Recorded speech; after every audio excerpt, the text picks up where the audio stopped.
tatapan matanya dari Yura. Tidak ada. Jawab Ray singkat lalu menatap ke arah lain. Di sebelah Ray, Aidan nampak menatap wajah Ray dengan senyuman miring di bibirnya. Kau harus sadar jika tidak selamanya adikku akan terus mengejarmu. Di saat dia sudah jauh dan tidak lagi memperhatikanmu, di saat itulah kau sadar jika kau bukan lagi prioritasnya. Ucap Aidan dalam hati. Yura, apa kau baik-baik saja? Tanya Rahel saat Yura sudah berada di dekatnya. Sejak tadi Rahel selalu mencuri pandang pada Yura yang tengah berada di antara Ray dan Flower. Ya, tentu saja aku baik-baik saja. Jawab Yura dengan tersenyum. Malam semakin larut namun Yura masih terjaga seolah enggan memejamkan kedua kelopak matanya. Ingatannya terus tertuju pada acara beberapa jam yang lalu yang membuatnya kembali bertemu dengan sosok pria yang pernah menoreh luka di hatinya.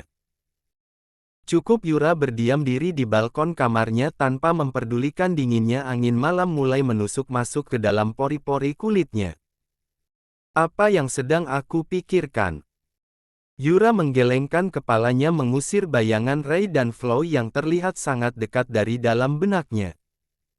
Apapun status hubungan mereka saat ini tidak ada hubungannya denganku. Ucap Yura pada dirinya sendiri. Jika ada yang berkata jika Yura masih saja bersikap bodoh karena masih mengingat Ray, itu adalah hal yang salah. Karena pada dasarnya kita tidak akan benar-benar bisa melupakan seseorang dari masa lalu kita, bukan? Terlebih sosok yang sudah hampir Yura lupakan itu kini kembali terlihat di depan matanya. Yura pun menghembuskan nafas lega saat merasa jika tadi kondisi jantungnya tidak berdetak dengan kencang saat bertemu Ray seperti tahun-tahun sebelumnya. Terima kasih Yura karena kini kau sudah tak lagi mengharapkannya. Ucap Yura merasa senang pada dirinya sendiri. Di dalam hatinya Yura pun bertekad untuk tak lagi terjebak dalam perasaan yang salah dan hanya fokus pada keluarga dan masa depannya. Lebih baik aku segera tidur. Besok pagi aku harus datang ke perusahaan ayah kembali untuk membahas pekerjaanku untuk ke depannya. Ucap Yura lalu berbalik masuk ke dalam kamarnya. Ia menutup rapat pintu kamarnya lalu berjalan ke arah ranjang. Aku sampai tidak sadar jika cuaca di luar sangat dingin. Ucapnya saat sudah berada di atas ranjang. Yura pun menarik selimut untuk menutupi sebagian tubuhnya dan berusaha memejamkan kedua kelopak matanya. Tak berbeda dengan Yura yang masih terjaga, di kediaman Gary, Ray pun terlihat masih terjaga dengan pandangan menatap lurus ke arah langit-langit kamarnya. Wajahnya yang datar tanpa ekspresi itu selalu membuat orang-orang merasa susah mengartikan ekspresi di wajahnya. Dia kembali. Gumam Ray sambil menarik tipis sebelah sudut bibirnya.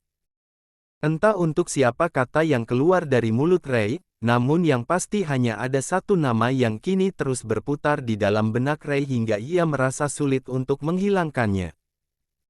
Tidak terasa seminggu sudah Yura kembali ke kota dan kembali berkumpul dengan keluarganya. Selama 1 minggu itu pula Farah sebagai bundanya tak henti menunjukkan kasih sayangnya pada Yura dengan terus membuatkan makanan apa saja yang disukai Yura. Seperti pagi ini, Farah terlihat baru saja mengambilkan sepiring nasi goreng dan diletakkan di depan Yura yang sejak kecil memang sangat menyukai nasi goreng buatan bundanya. Ayo dimakan, sayang. Ucap Farah dengan lembut pada Yura. Terima kasih, Bunda. Jawab Yura dengan tersenyum. Farah turut tersenyum membalas ucapan Yura.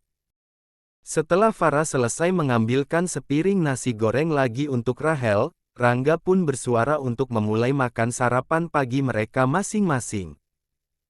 Yura, Bunda sungguh senang karena pada akhirnya kau mau bekerja di perusahaan cabang keluarga kita. Ucap Farah setelah mereka menghabiskan sarapan masing-masing. Iya, Bunda. Yura senang jika Bunda merasa senang. Jawab Yura dengan tersenyum. Sesuai perkataan ayah kemarin, pagi ini kau sudah bisa bekerja di perusahaan cabang dan mempelajari berkas kerja sama perusahaan kita dengan perusahaan keluarga Bagaskara bersama Aidan karena besok Ray akan datangkan perusahaan untuk membahas kerja sama perusahaan kita. Ucap Rangga. Ayo dimakan, sayang. Ucap Farah dengan lembut pada Yura. Terima kasih, Bunda. Jawab Yura dengan tersenyum. Farah turut tersenyum membalas ucapan Yura. Setelah Farah selesai mengambilkan sepiring nasi goreng lagi untuk Rahel, Rangga pun bersuara untuk memulai makan sarapan pagi mereka masing-masing. Yura, Bunda sungguh senang karena pada akhirnya kau mau bekerja di perusahaan cabang keluarga kita. Ucap Farah setelah mereka menghabiskan sarapan masing-masing.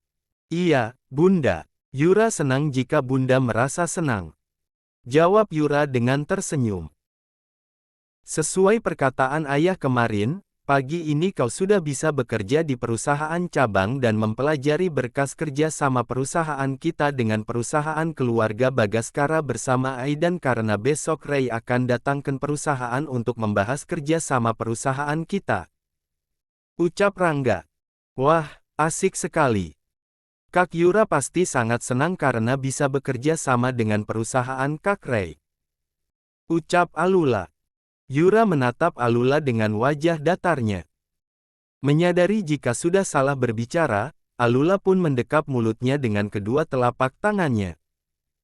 Alula, Farah menggelengkan kepalanya yang dibalas Alula dengan anggukan kepalanya. Sudah saatnya berangkat bekerja, ucap Rangga. Yura melirik jam di pergelangan tangannya lalu mengangguk sebagai jawaban. Ayo kita berangkat, ayah. Ajak Yura. Ayo. Balas Rangga lalu mendorong kursinya ke belakang. Farah pun ikut bangkit dan mengambil tas kerja Rangga. Kak Yura, apa kakak marah? Bisik Alula sambil mengikuti langkah Yura. Kakak tidak marah. Jawab Yura. Alula menghela nafas lega. Maaf kalau Lula sudah asal berbicara. Ucap Alula lagi. Sudahlah, lebih baik sekarang kau ambil tas kuliahmu dan segera berangkat. Ucap Yura karena Alula lebih memilih mengejarnya daripada mengambil tas kuliahnya lebih dulu. Alula menepuk jidatnya lalu membalikkan tubuhnya.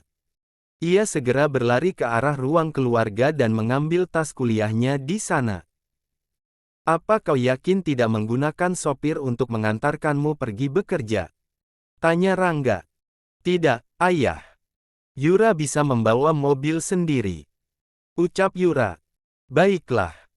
Kalau begitu hati-hatilah dan kabari ayah jika sudah sampai. Ucap Rangga. Baik, ayah. Jawab Yura patuh. Setelah berpamitan pada Rangga, Farah dan Alula, Yura pun masuk ke dalam mobilnya. Semoga hari ini dan kedepannya akan lebih baik dari apa yang aku harapkan. Ucap Yura lalu mulai menjalankan mobilnya. Yura menatap gedung 4 lantai yang berdiri kokoh di depannya saat ini cukup lama. Apa benar jika aku yang akan memimpin perusahaan ini selanjutnya? Tanya Yura masih meragu dengan kemampuan yang ia miliki. Ia pun melanjutkan langkahnya memasuki perusahaan yang terlihat masih sepi pagi itu karena jam bekerja baru dimulai 1 jam lagi. Nona Yura. Seorang wanita nampak berjalan tergesa-gesa ke arah Yura dengan senyuman manis tersemat di bibirnya. Yura menatap intens wanita berambut panjang dan tubuh tinggi langsing di depannya saat ini. Sangat jauh dengan tinggi tubuh dirinya. Perkenalkan, nama saya Jenny, Nona. Wanita bernama Jenny itu pun mengulurkan tangannya pada Yura. Saya ditugaskan oleh Tuan Rangga untuk menjadi sekretaris sekaligus asisten pribadi Anda selama bekerja di perusahaan ini. Jelas Jenny kemudian. Yura pun teringat jika beberapa hari yang lalu ayahnya sempat menyebutkan nama Jenny yang akan membantunya selama bekerja. Namun ayahnya tidak mengatakan jika Jenny yang akan menjadi sekretarisnya. Salam kenal Jenny. Kau bisa memanggilku dengan Yura saja. Ucap Yura. Jenny tersenyum membalas ucapan Yura. Bagaimanapun juga ia tidak mungkin memanggil Yura tanpa ada sebutan Nona di depan namanya. Kalau begitu ayo ikut saya, Nona. Saya akan mengantarkan Anda ke ruangan kerja Anda. Ajak Jenny. Yura saja, Jenny. Ucap Yura lagi. Maaf, Nona, saya tidak bisa melakukannya. Ucap Jenny ramah. Yura menghela nafasnya dan membiarkan Jenny memanggilnya dengan sebutan Nona di awal namanya. Mereka pun berjalan ke arah lift yang akan membawa mereka ke lantai tertinggi perusahaan. Setelah berada di lantai 4 yang menjadi tempat ruangan kerja Yura, Jenny pun berjalan lebih dulu dan membukakan pintu untuk Yura. Silahkan masuk, Nona. Ini adalah ruangan kerja Anda. Ucap Jenny. Terima kasih Jenny. Balas Yura lalu masuk ke dalam ruangan kerjanya. Saat sudah masuk ke dalam ruangan, Yura dibuat terkejut melihat Aidan sudah berada di dalam ruangan kerjanya dan kini tengah tersenyum kepadanya. Yura, kau sudah datang. Tanya Aidan lalu bangkit dari duduknya.